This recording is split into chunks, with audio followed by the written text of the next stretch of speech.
మంత్రి గారు ఆ ఏర్పాట్లేవో మీరే చూడండి. అలాగే ఆ ముహూర్తమే నిర్ణయించండి. శుభం.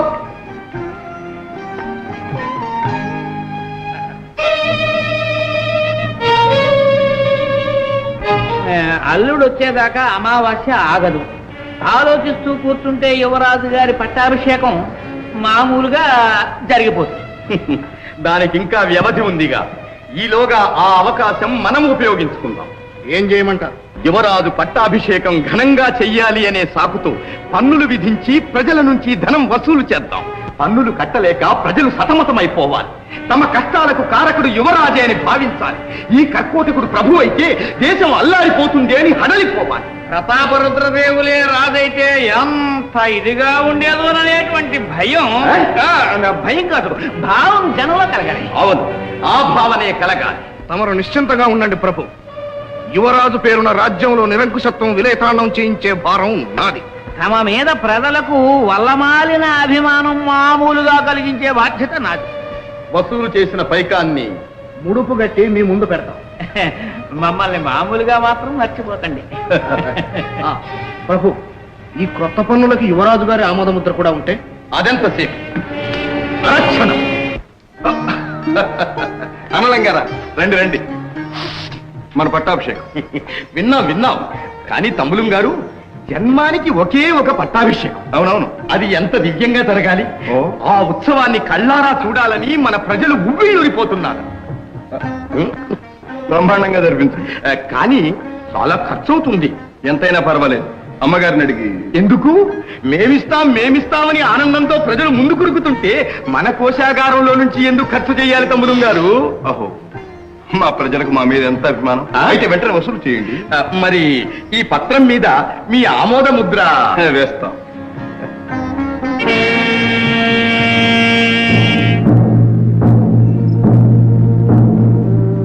అందరూ జాగ్రత్తగా వినాలి. యువరాజా గారి రాజ్యాభిషేకం జరగబోతుంది. అందుకని తాహీదులు అంపారు. కనకయ్య చదువు. యువరాజు గారి పట్టాభిషేకం సందర్భంగా ప్రజలు చెల్లించవలసిన అదనపు సుంకాలు. ఎవరు ఏ వృత్తి చేసినా ఆ వృత్తి చేస్తున్నందుకు సుంకం చెల్లించాలి. ఆవు, మేక, గుర్రం, గాడిద, కోడి, బాతు ఇలాంటివి పెంచుతున్నందుకు, నీటి వనరులు ఉపయోగిస్తున్నందుకు, ఇళ్లు కట్టి నివసిస్తున్నందుకు, ముప్పూటలా భోజనం చేస్తున్నందుకు, ఒంటి నిండా గుడ్డ కడుతున్నందుకు, ఏటేటా పిల్లల్ని కట్టున్నందుకు, వినోదాలకు, వివాహాలకు పేరున సుంకాలు చెల్లించాలి. ప్రతి ఒక్కరూ తమ ఆదాయంలో 4వ వంతు రాజభాగంగా ఇవ్వాలి. బుషయ్య, పోనీ ఓ పని చేయకూడదు? ఏదైనా అమావాస్య అర్ధరాత్రి పూట చూసి నువ్వు రాకూడదు? ఇంతే. ఎందుకు? అదే అందరం కలిసి వెళ్ళి రాజుగారి ఖజానా కిరికిరి చేద్దాం. ఏమిటా వేళాకోళం? వేళాకోళం కాదు. నువ్వే దొంగ వరకు ఉంటే నిన్ను మించిన దోపిడి దొంగలాగున్నాడే యువరాజు. ఏమన్నా ఉన్నమాటన్నా? రాజుగారు పంపించమంటారా? ఇస్తాం. వెలవయ్య గారు, మీరు ఇంకా వివాహం కాలేదంటండి? అవునా? అవునండి. బ్రహ్మచారులండి. పిల్లం గిల్లం, పిల్ల పీసిగా, తల్లి తండ్రి ఎవరూ లేరండి. ఏకో నారాయణ ఏకో. అయితే 20 వరహాల సుంకం చెల్లించు. ఎందుకండి? ఒంటరి వాడు గనక నీకంటే ఖర్చులుండవు, చెల్లించాల్సిందే. మరీ బాగుంటుంది. పిల్లలు ఉంటే ఒక పన్ను, పిల్లలు లేకపోతే మరో పన్ను. ఇదే పరిపాలన పాడికట్ట. నువ్వు విప్లవకారులుగా ఉన్నావు. నిన్ను చెరసాల్లో పెట్టాలి. చెరసాల్లో ఉండడానికి పన్ను లేదండి. అయితే పెట్టి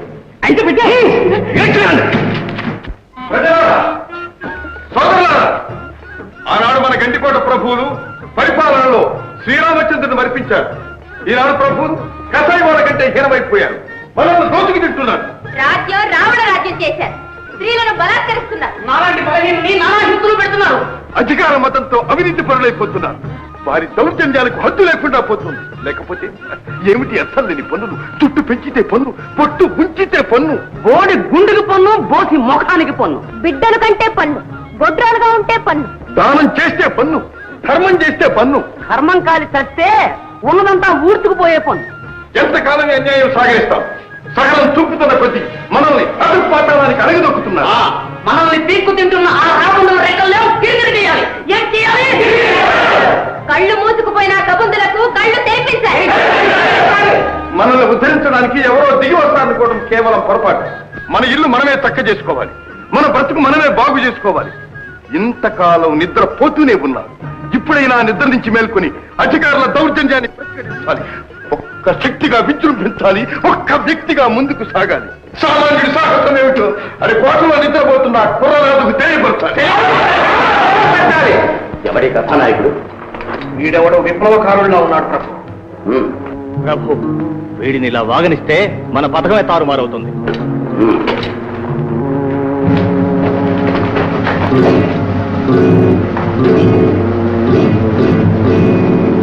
ఏమిటి ప్రసంగం? ఎవరు? మీ అన్యాయాల్ని అంతం చేయటానికి వచ్చిన యముణ్ణి. అమాయక ప్రజలలో అరాచకం రేకెత్తిస్తున్నాం. ఇది రాజద్రోహం తెలుసా? రాజద్రోహం. అన్యాయాన్ని అరికట్టడం రాజద్రోహమా? యువరాజు గారి ఆజ్ఞ అతిక్రమించడం రాజద్రోహం. యువరాజు యువరాజు యువరాజు ఎవరా యువరాజు? అధికారం చేతిలో ఉందని అర్థంలేని పన్నులతో ప్రజలను దోచుకుంటారా? పన్నులు వసూలు కానిదే పరిపాలన ఎలా సాగుతుంది? ఓహో, మా బ్రతుకులు ఎలా సాగుతాయి అని అనరాదు. చెరుకు తీపని మొదలంతా నమిలితే నాలుగు చెబుతుంది, తిప్పి మాత్రం మిగిలిపోతుంది. పన్నులు చెల్లించలేక ప్రజలు బాధపడుతున్నారని మాకు తెలుసు. కానీ ఇది యువరాజు గారి ఆజ్ఞ. యువరాజు గారి ఆజ్ఞ మన్నించడం మా ధర్మం. అడ్డు వచ్చిన వారిని కఠినంగా శిక్షిస్తాం. ఏమిటి శిక్షిస్తావా? తిండి పెట్టే చెయ్యి ఖండిస్తావా? దానికి ఫలితం అనుభవిస్తాం. మమ్మ బెదిరిస్తున్నావా? బెదిరించడం కాదు, వాస్తవాన్ని ఎరుక చేస్తున్నాను. ఈనాడు ప్రజల్లో చెలరేగిన అసంతృప్తి జ్వాల రేగి నలువైపులా వ్యాపించి మిమ్మల్ని నామరూపాలు లేకుండా భస్మం చేస్తుంది. దళపతి, వీడు రాజద్రోహి. వీడి నోరు మూయించాలి. వీడిని చూసి ప్రజలు గుర్తు తెచ్చుకోవాలి. బండి చక్రాన్ని కట్టండి, కొరడాతో కొట్టండి, చర్మం మునిపించండి.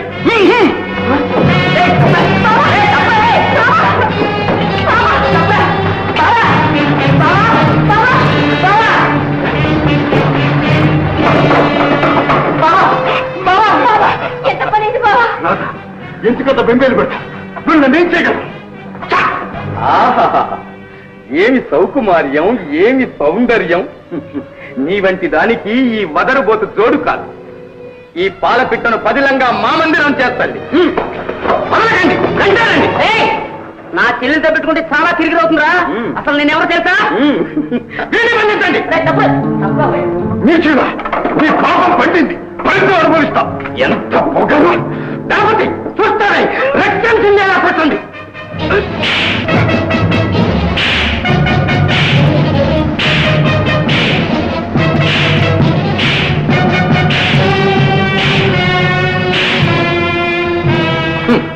అర్థమైందా? ప్రభుత్వాన్ని ఎదిరిస్తే వచ్చే ఫలితం. నీ చేతగాని తనాన్ని కోణంతో చూపించాం. నీవు కొట్టింది నన్ను కాదు, న్యాయాన్ని. శౌర్యం లేని ప్రతి పిరికి పందా పలికే మాటలే. శౌర్యమా? శౌర్యమే లేదా?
దీంతో నాకే పని. ఈ అరాచకానికి అంతటికి కారకుడైన యువరాజుని కలిసి తగిన బుద్ధి చెబుతాను.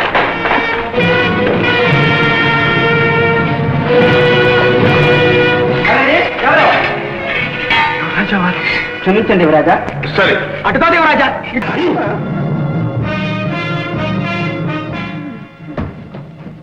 ఒరే బాబు, కట్టేదేదో కాస్త గట్టిగా బిగించి కట్టండిరా, లేకపోతే ఆ పోసే బీరుకు ఆ డబ్బు నేనే ఎత్తుకుపోయినంటాడు. ఇంతే.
వెనక్కి తిరిగేలా ప్రాణాలు తక్కువ తుపాకులు పారేయండి.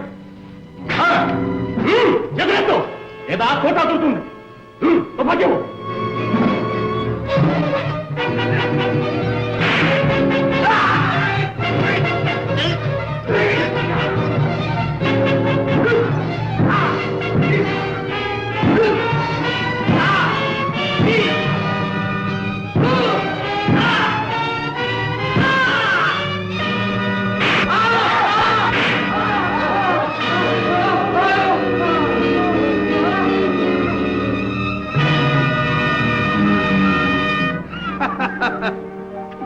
జయం మనదే.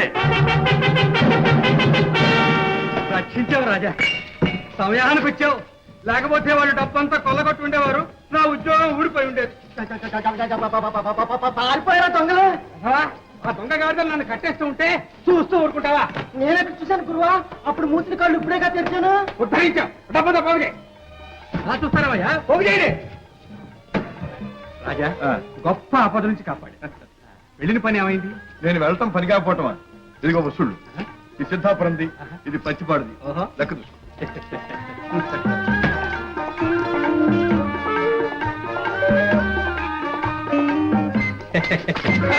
ఇంకా ఈ పాడల పాటు పోలేదన్నమాట. రాజా రాజా రాజా, నీ పుణ్యం ఉంటున్నా నడిపించమ్మా. ఉండు, మీ ఆవిడతో చెప్పి మరి ఇస్తాను. అమ్మమ్మ, నా ప్రాణాలు తోడేస్తుంది. రాజా రాజా రాజా, నా పొడి డబ్బి రాజా. డబ్బు జాగ్రత్త.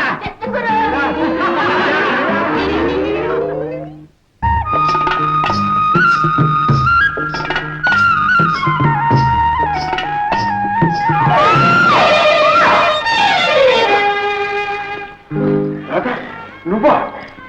దెబ్బ తగిలిందా? ఏటి పైన పడి పైగా దెబ్బ తగిలిందని అడుగుతున్నావా? చూడలేదు రాత. ఏ కళ్ళిపోయాయా? కళ్ళిపోయా? నీ కళ్ళున్నాయిగా చారదేసి. నువ్వు చూడక్కర్లా? ఎదురొచ్చేవాడు నీకు కనపడలా? నా నెత్తి మీద మోపుంది, ఎట్లా చూసేది? నువ్వు చూడకపోతే నాదే తప్పు. తర్వాత తాపిగా తాగులు కానీ నా పొడి డబ్బి రాజా. ఓడికేసుకెళ్ళగా. రాదమ్మా, ఎందుకమ్మా ఈ పచ్చాకులు? ఈ పచ్చాకుల మా ఇంట్లో ఉందిగా ఒక గుర్రె పోతు, దాన్ని మేపడానికి. నేను గొర్రెపోతునికి నువ్వు బర్రె పడ్డవా? ఓయ్ బావా, ఏ మరదలా? సిగ్గు లేకపోతే సరే. ఎందుకు? నడి వీధిలో చిన్న పిల్లాడ్లా కుప్పి గొంతులేంటి? పెళ్ళై ఉంటే ఈ పాటికి 10 మంది బిడ్డల తండ్రి అయ్యేవాడి. అవునవును, ఆ 10 మంది బిడ్డలు నువ్వేగా కనుండేదానివి. ఏది ఇంకోసారను? 1,00,000 సార్లు అంటారు. ఏటి రాజా రాజా రాజా నా డబ్బి నా డబ్బి నా డబ్బి ఇంటికడిస్తాను బాగా మరదల సరసం బజారున పడింది, ఈ మోపు నా నెత్తిన పడింది. ఇది ఇంతే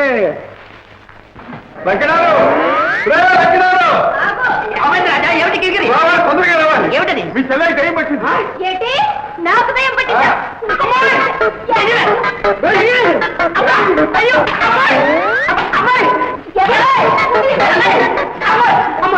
ఏమిటమ్మా నీకు నిజంగా కిరికిరి పట్టిందా ఏమిటి? అడుగు ఆ సంగతి అతగాడిని అడుగు. ఏమిటయ్యా కిరికిరి? ఏముంది, వడ్ల గింజలో బియ్యపు గింజ. అమ్మాయిని రెచ్చగొట్టాడు, రెమ్మొచ్చుకుని వెంటబడింది. అదా మధ్యలో నన్ను రేవు పట్టిసమ్మా రాదా? ఇదిగో అన్నయ్య ఇప్పుడే చెప్పేస్తున్నాను, బావ నాతో మోట సత్తా ఆడాడు, చూడు ఏం చేస్తాను. మధ్యలో నేను తప్పున్నాను. ఇదిగో లక్షణాలు, ఇద్దరికి తొందరలో ముడిపెట్టాయి, అందరం కలిసి సుష్టిగా ఫోన్ చేద్దాం. ఫోన్ చేద్దామా? బాబు బాబు ఏమిటి నా పొడుండబ్బి బాబు. వెళ్ళాలి తొందరగా పోసే. అవునవును అక్కడ ఉంది కానీ ఒక కిరికిరి.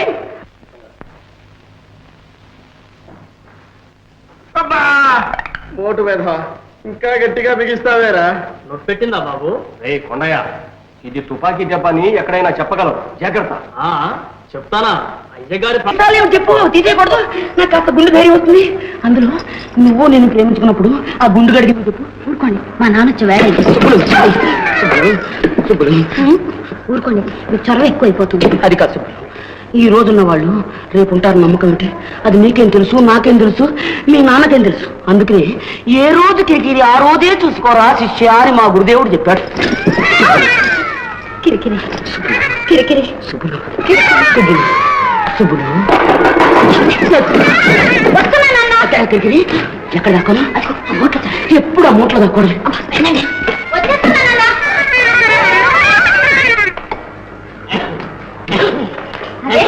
తొందరగా వచ్చేసా. ఏ లేదు, నాకు కాస్త అనుమానం తగిలింది. ఆ కిరికిరి గారు వచ్చాడు ఎలాగా? కిరికిరా రాలేదు నాన్న. ఏమిటా తప్పుడు? అబ్బే ఏదో పంది కుక్క అయింది నాన్న. పంది కుక్క. అమ్మ కాస్త నీళ్ళు దొరకాలి, స్నానం చేయాలి. అలాగే నాన్న. వెళ్ళమ్మా.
జవలగొండ పొడి దొంగగంట నాకే రాశాడమ్మా.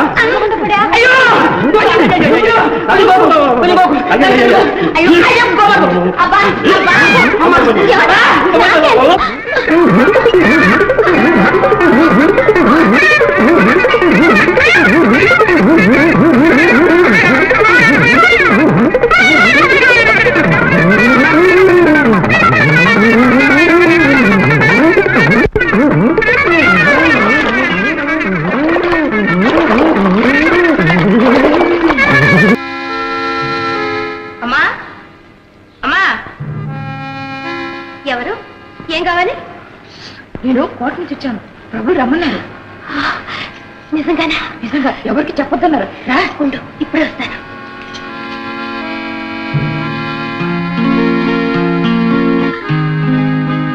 ఏది ఎక్కడున్నారు? వస్తారమ్మా.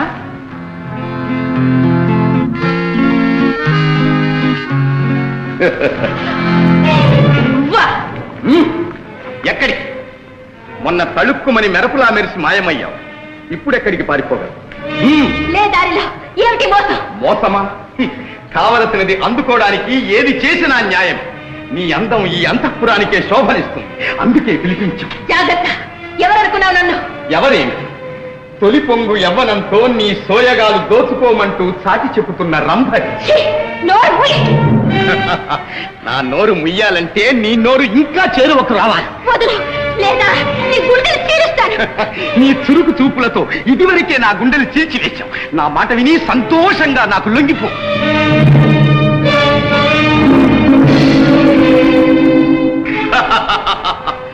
ఆహా ఆహా, ఏమి నడక, ఏమి నడక! నీ నడకే ఒక నాట్యం. రాయంచ ఒయ్యారం ఒలికిపోతోంది. ఏది నా కన్నుల కరువు తీర ఒక్కసారి ఆడవు? నేనా? నా ప్రాణం పోయినా ఆడను. ఓహో, ఏమి కంఠం, ఏమి కంఠం! నీ కంఠంలో కోటి కోయలు కూస్తున్నాయి. ఒక్క నాట్యమే కాదు, ఆడుతూ పాట కూడా పాడాలి. నా చేత ఆడించడం నీ తరం కాదు. అలాగా? ఆడు ఆడు ఆడు!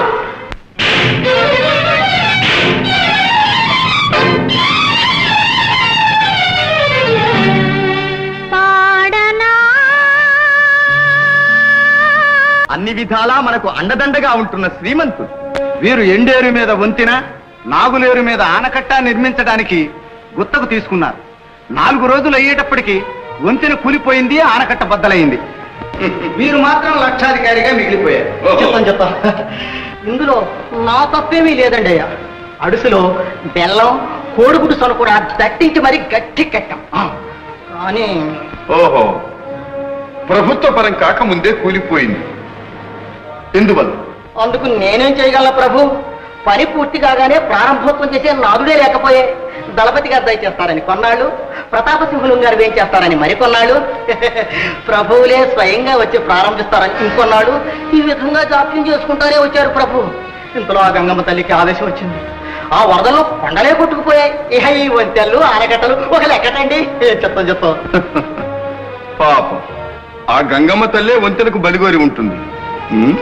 అవును ప్రభు, అది ఆనవాయితేనండి. చూచారా అన్నలం గారు, మన ఆత్మీయుల నిజ స్వరూపం? వీడి వెంటనే వంతెనకే బలి ఇవ్వండి. వీడి మొండాన్ని 10 మందికి తెలిసేలా బహిరంగ ప్రదేశంలో ఉంచి వీడు చేసిన నేరం, అనుభవించిన శిక్ష అన్ని భాషల్లో రాతి పలక మీద వాయించి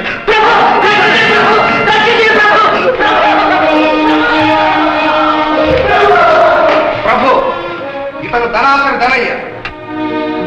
అధిక ఆహారోత్పత్తికి బావి తరలిస్తానని 2000 వరహాలు పుచ్చుకున్నాడు.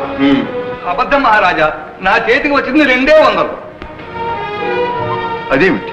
మంజూరైంది 2000 అన్నారండి. మనకంటే మా ఊరు నుంచి నగరానికి, నగరం నుంచి మా ఊరికి తిరిగి తిరిగి చెప్పులు అరిగిపోయినాయండి. ఆ రాకపోకలకు, దారి ఖర్చులకు అందులో సగం అయిపోయిందండి. మిగిలిన సొమ్ము మరి వెళ్తే చిల్లర దేవుళ్లకు చిన్న నైవేద్యం అండి, మూల విగ్రహాలకు పెద్ద నైవేద్యం. అంచెల వారీగా తమ అధికారులందరికీ అంతో ఇంతో ముట్ట చెప్పుకుంటూ వచ్చేప్పటికీ నా కాడ మిగిలింది 200 అండి. పాపం, తంబులు ముట్టద్దల్లా తమరు ఒక్కరికేనండి. ఈ 200తో అనుకున్న బావి తవ్వగలమా? తమరే చెప్పండి. ఇది ఆ జరుగుతున్న తంతు. దళపతి ఇచ్చేది ప్రభు, పుచ్చుకునేది ప్రజ. వచ్చి ఈ దళారులకు మంత్రి గారు, ప్రభు, ఈ లంతగొండలు, దగులు బాజీలు, వినాయకులు ఎవరో ఆరా తీయండి, మా ముందు హాజరు పెట్టండి. వీరికి వెంటనే 2000 వరహాలు ఇచ్చి పంపించండి. మీకు ముట్టకపోతే మాకు మనవి చెయ్యండి.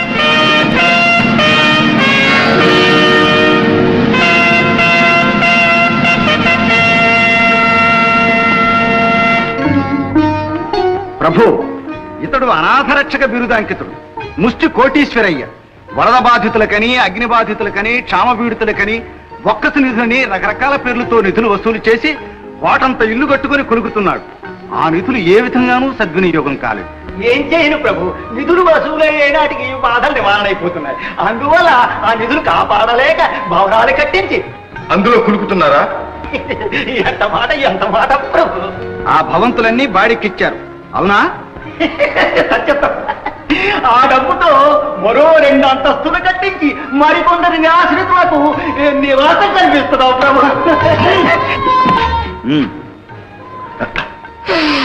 మంత్రి గారు, ఆ భవనం వెంటనే స్వాధీనం చేసుకోండి. వీడు చేసిన మోసానికి ఫలితంగా తల కొరికించి గాడిద మీద ఎక్కించి ఊరేగించండి. అలాగే. రెక్కలు వెనక్కి విరిచి కట్టి చింత బరికలతో 100 దెబ్బలు కొట్టించండి.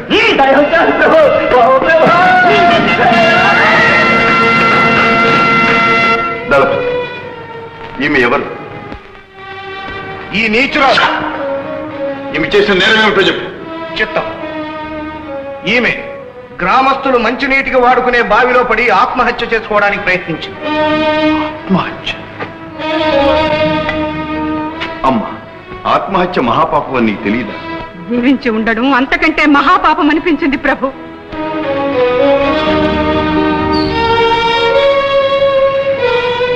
అమ్మా, భగవంతుడు ప్రసాదించిన నిండు ప్రాణం అంతం చేసుకునే అధికారం ఎవరికీ లేదు. అది చట్ట విరుద్ధం. ఇంత పాపానికి ఎందుకు పూనుకున్నావమ్మా? అందుకు కారకులు మీరే ప్రభు. ఏమిటి? నేనా? ముమ్మాటికి మీరే. మీరు కాకుంటే మీ తాబేదారులు, మీ భటులు పన్నులు చెల్లించిన వారిని భయపెట్టాలని నా భర్తను నడివీధిలో కొట్టి కొట్టి ప్రాణాలు తీశారు. నట్టింటిలోంచి నన్ను వీధిలోనికి తరిమారు.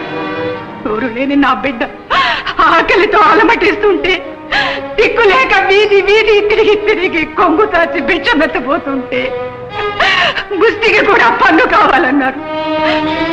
ఆకలి ఆకలి అంటూ ఉన్న ఒక్క బిడ్డ ఈ చేతుల్లో మరణించింది ప్రభు. కన్న బిడ్డ పోయింది, కట్టుకున్న భర్త పోయాడు. ఇంకా ఈ జీవితం ఎవరి కోసం? ఈ బాధలు భరించలేక పాడు జీవితం అంతం చేసుకోవాలని బావిలో దూకపోతే అక్కడ మీ రక్షక భటులు ప్రత్యక్షమై ఇది నేరం అంటూ ఈడ్చుకొచ్చారు. చెప్పండి, నేను ఎందుకోసం బ్రతకాలి? ఎవరి కోసం బ్రతకాలి? నన్ను సర్వనాశనం చేసి ఈ స్థితికి తీసుకొచ్చి ఇప్పుడు శిక్షిస్తామంటున్నారా? శిక్షించండి ప్రభు, శిక్షించండి. శిక్షిస్తాం, శిక్షిస్తాం. అనలంగా చెప్పండి, ఏమిటి శిక్ష? ఈమె చేసిన నేరానికి శిక్ష ఏమిటి? ఏముంది? నిండు కొలువులో ఒంటి మీద వాతలు తేలే వరకు కొరడా దెబ్బలు కొట్టాలి, కొట్టాలి. కానీ ఆమెను కాదు. ఆమె దుస్థితికి కారకులైన పాపాత్ములు ఎవరో వారిని కొట్టాలి. ఎవరైతే వారు రాజభటులు. వారు చేసిన అపరాధం నాది. ఈ ప్రజా సంక్షేమాన్ని కాపాడతానని గద్దె ఎక్కారు. నీతి న్యాయం ధర్మం కాపాడతానని శిరస్సును ముఖటం ధరించారు. నేను అపరాధం, నాకు శిక్ష విధించండి. కొట్టండి, నన్ను కొట్టండి. మహారాజా, మహారాజా, నాయనా, నాయనా, తరతరాలుగా వస్తున్న ఆచారాన్ని తలకిందులు చేస్తావా? ఆచారం ప్రభు, శిక్షించవలసిన అధికారం తమది. తమరే శిక్ష అనుభవిస్తారా? కొడుకు తప్పు చేస్తే తండ్రిని దండించాలి. శిష్యుడు తప్పు చేస్తే గురువును శిక్షించాలి. భటుడు తప్పు చేస్తే ప్రభునే దండించాలి. గణపతి, అందుకో కొరడా, కొట్టు, 100 దెబ్బలు. అమ్మా, అమ్మా, నీకు జరిగిన దానికి విచారిస్తున్నా. ఇక నీ పోషణ భారం మా దివాడమే వహిస్తుంది. నిన్ను దిక్కులేని అనాథగా మార్చిన ఈ పరిస్థితులు మారాలి. ఆకటి చావులు, అన్యాయాలు నశించాలి. మంత్రి గారు, నిర్మించండి వెంటనే ఊరు ఒక్కొక్క శరణాలయం. ప్రభు, ప్రభు, తమరు కరుణామూర్తులు. తమరింత ధర్మ ప్రభువులని నేను కలలో కూడా అనుకోలేదు ప్రభు. కానమ్మా, ఈ పరిస్థితులు ఇలా అవటానికి కారణం నేను. అధికారులను అదుపులో పెట్టలేని అప్రయోజకులైన పాలకుడు నేను. ఈ నేరానికి నేను శిక్ష అనుభవించవలసింది. తలపతి చూస్తానే రా. కానీ క్షమించండి మహారాజు.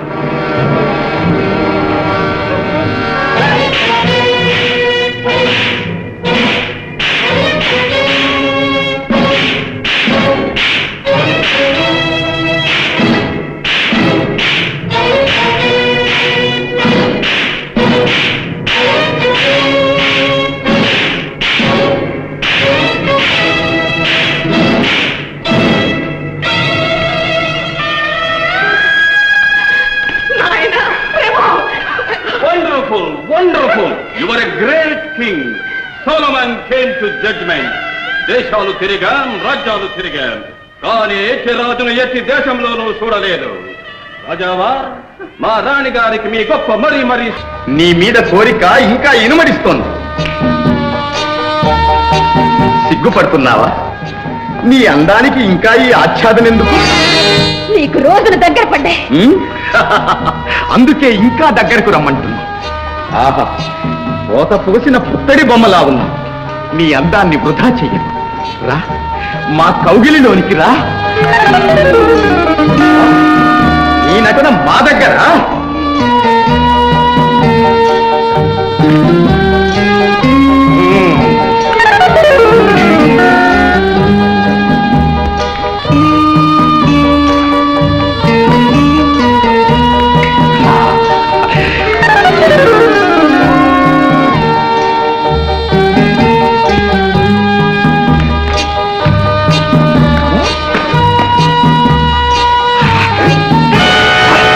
ఎంత మోసం!